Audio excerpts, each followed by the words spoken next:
Hello बच्चों, आइए प्रश्न को पढ़ते हैं। वैद्युत क्षेत्र बढ़ाने पर इलेक्ट्रॉन के अपवाह वेग पर क्या प्रभाव होता है। प्रश्न दिया है कि वैद्युत क्षेत्र बढ़ाएंगे तो इलेक्ट्रॉन के अपवाह वेग पर क्या प्रभाव होगा। तो आइए सबसे पहले इस प्रश्न की मुख्य अवधारणा को समझते हैं। मुख्य अवधारणा क्या समझेंगे? मुख्य अवधारणा।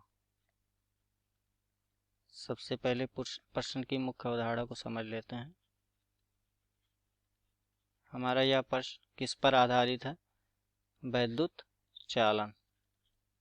वैद्युत चालन पर आधारित है।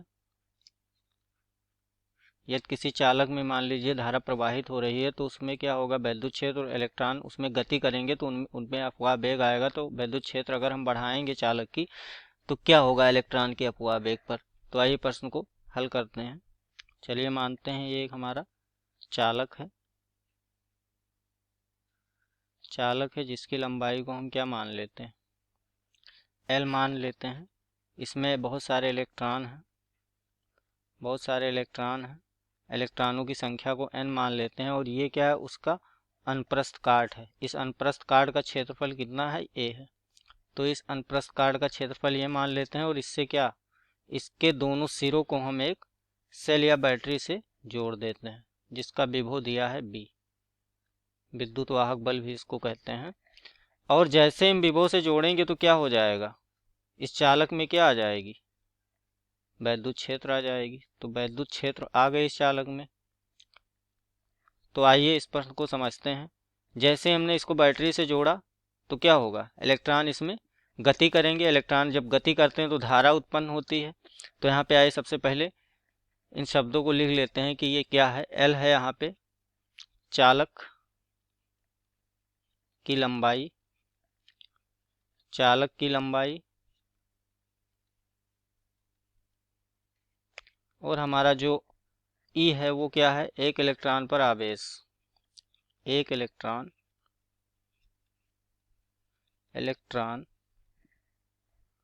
पर आवेश है।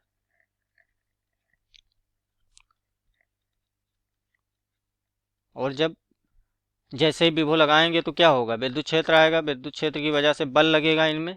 वो बल क्या करेगा, इनमें गति उत्पन्न करेगा इलेक्ट्रॉनों में। सो उस गति को क्या कहते हैं, अपवाह वेग कहते हैं। अपवाह वेग। तो इलेक्ट्रॉनों में क्या आ जाएगा, अपवाह वेग आ जाएगा। अपवाह वेग जैसे ही आएगा तो गति करना स्टार्ट करेंगे, शुरू कर देंगे, BD हो जाएगा। फिर क्या दिया है, ए क्या है यहाँ पे, अनुप्रस्थ काट का क्षेत्रफल। अनुप्रस्थ काट का क्षेत्रफल।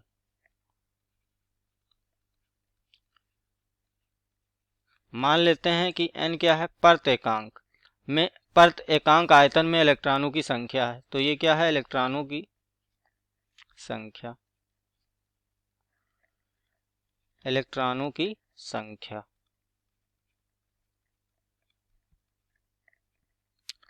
आइए अब हम धारा को निकालते हैं।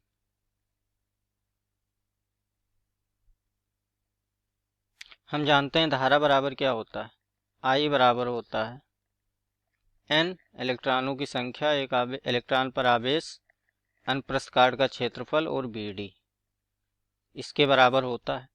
फिर यहाँ से अगर हम देखें तो जो I है हमारा, ओम के नियम के अनुसार, ओम के अनुसार, ओम के अनुसार जो I होता है या B इज इक्वल टू क्या होता है, I गुणे R। तो यहाँ से I बराबर क्या हो जाएगा हमारा, B बटे R। तो हम I की जगह क्या लिख सकते हैं, B बटे R लिख सकते हैं। इस समीकरण को 1 मान लेंगे, इस समीकरण को 2 मान लेंगे। तो समीकरण 2 से क्या होगा, I की जगह हम समीकरण 1 में B बटे R लिख सकते हैं। तो कुल मिला के हमारा हो जाएगा B बटे R बराबर NeABD।